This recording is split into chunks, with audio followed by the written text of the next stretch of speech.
Mojang have responded to the leaks of 1.22 in the best way possible by deciding to give us even more leaks to look at. Here is a creeper man pointing at a whiteboard, sharing all sorts of weird new things that they're going to announce at Minecraft Live. And if you want to know exactly what's on this whiteboard, there's brand new mobs, brand new blocks, and even a brand new dev screen shown here. But also, on top of the visual, they decided to give us some audio of this new mob.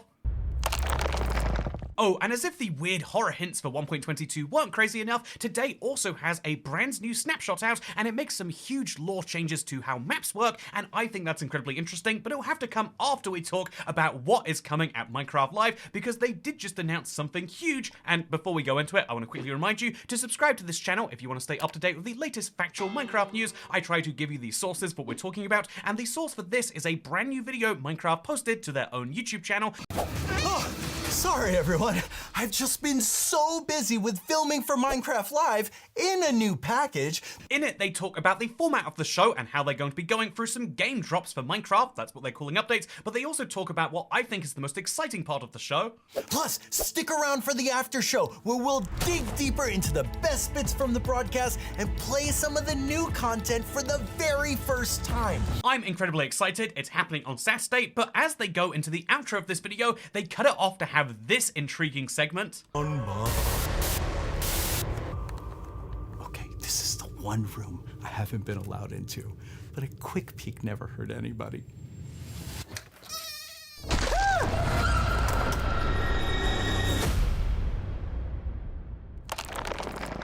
Whatever this new hostile mob is going to do, it's clearly horrific, especially for any nearby passive mobs, and if you weren't already excited about 1.22, just know it's going to have these fun little hints of horror in there.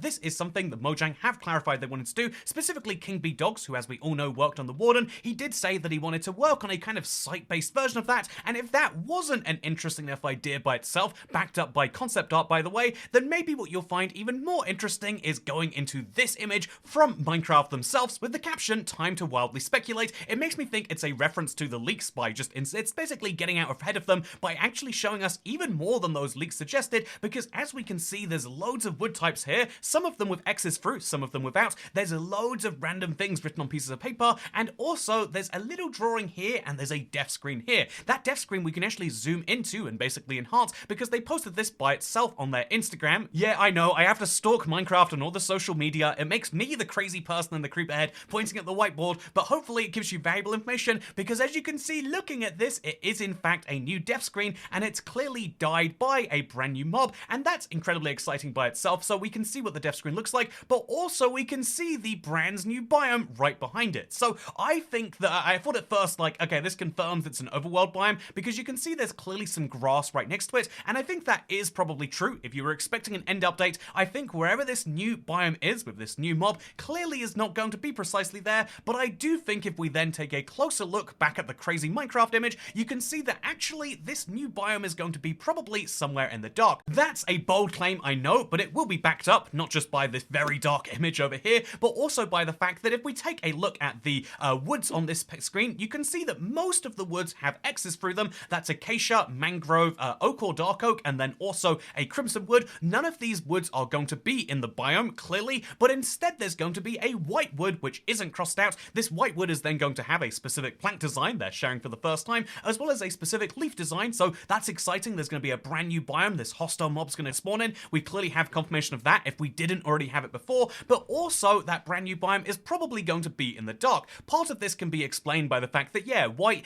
ground and a white biome kind of makes some sense to be somewhere that's dark, but even more so is the fact that if you look at these firefly looking things in the top right, I'll be honest, that's where my brain initially went, but although them being fireflies makes some sense too, because they do say time to wildly speculate, and the fireflies were the last feature they didn't include from the wild update. I mean, just hear me out right here, makes some sense, right? They did just finish every single feature they announced for the Caves and Cliffs update, so maybe they're doing the same with the wild update, or maybe these free wide fireflies are not 1.5 times as many pixels as a regular firefly, but instead these are meant to be eyes. This is the Watchling, a Minecraft Dungeons mob that is covered in eyes. As you can see, it's sort of designed around the Enderman, because because King B Dogs has referenced before the idea of having a a mob which isn't just based around sound like the Warden is, but having a horror mob that is based around vision. So what if that mob is based around vision, has a bunch of eyes, and therefore wants to exist in the dark? This would make it something which is very scary, and indeed, that's why Vu Boo from the trailer would be absolutely horrified to hear its noises, and then that might explain the gimmick behind this new mob. That's the theory I think that ties together all of this evidence, because we have 5 major things here. We have all of the woods with X's through them, we have the brand new wood that they've shown, we have these eyes in the top right corner, we have the darkness, and then we have don't look. That makes me think that the darkness, the don't look, and the eyes all tie together to say, yeah, there's going to be a mob that spawns somewhere in the dark. It's going to be hostile. We've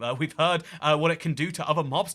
There's going to be a hostile mob that spawns in the dark somewhere, but where is that darkness? Well, ignoring the fact that there's only darkness in certain places, let's also look at the rest of the evidence and say, well, clearly it can't be in any above ground wood biome, because as you can see, it's not savanna, it's not mangrove, it's not the spruce biome, but also it can't be in the nether because it's not the crimson wood either. These places are both pretty lit up, so it's probably going to be a below ground in the overworld, but it also could be the end, to be fair, and then it's going to have a brand new type of wood. Is it a brand new type of wood, or is it a petrified existing wood that has all its saturation removed? Is it something about the colors in the biome? Who knows for sure, but you've got to not look at a mob which is going to spawn underground, is going to be very scary, and is going to kill you if you mess with it. That is the way that I take this evidence and put it together, but I'd love to know if you have a different way that you can take all these pieces, because that is ultimately the beauty of what Minecraft has given us. Instead of just looking at leaks and seeing some names and having to infer some stuff, we've actually got a little bit of work to do, but that work ends up in some really fun places. And so now, just to kind of give a full summary of my thoughts on this, I like the idea of a brand new white wood type. I do feel like birch used to be sufficient, but now that we have 10 types of wood, why not have an 11th which is white and maybe is harder to get than the other ones in some way? I do like that idea of a little bit of difficulty that comes with wood, because the nether doesn't quite pull it off, and maybe a brand new scary biome could. I love the idea of this biome having some form of reward that isn't just wood too. I'm sure that Minecraft will reveal that. That is something which is very exciting. And also, if I have to give my real thoughts, I do think that if this is a cave biome, as I think it is more likely to be, if not only based on this death screen showing some real grass next to it,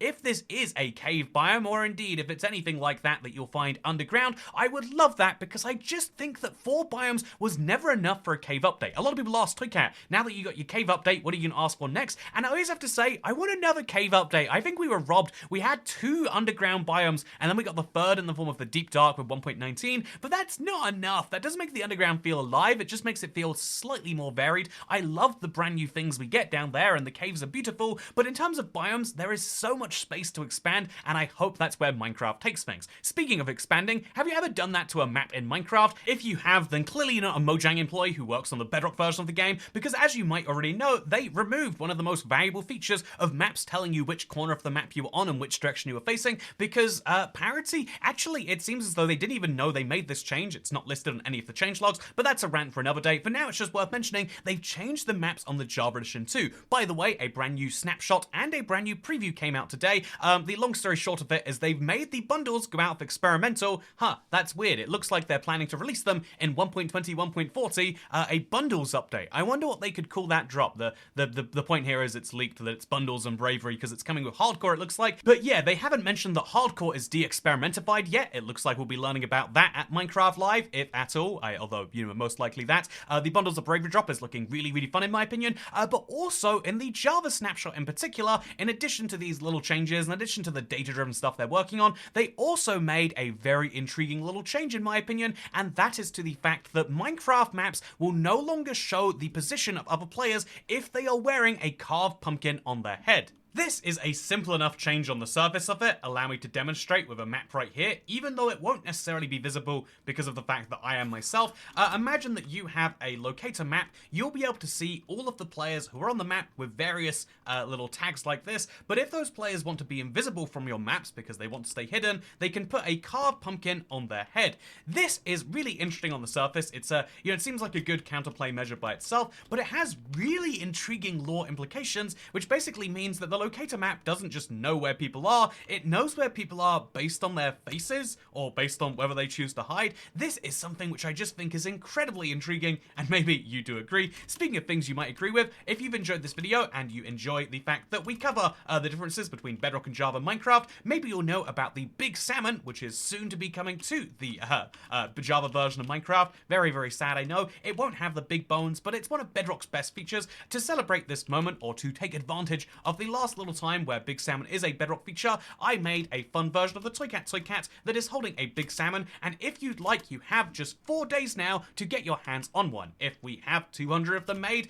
then we'll be able to send them to shipping, and they'll all be made at the exact same time. It is something I am very excited for. It's a bespoke one-time product that will only ever be made this one time, and so if you want to get your hands on it, you have 5 days, otherwise never.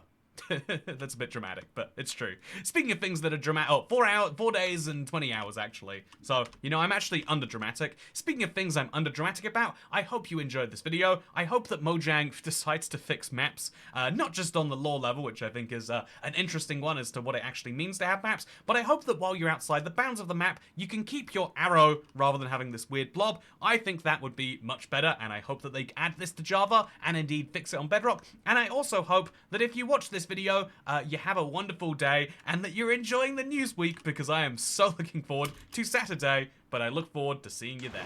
Bye!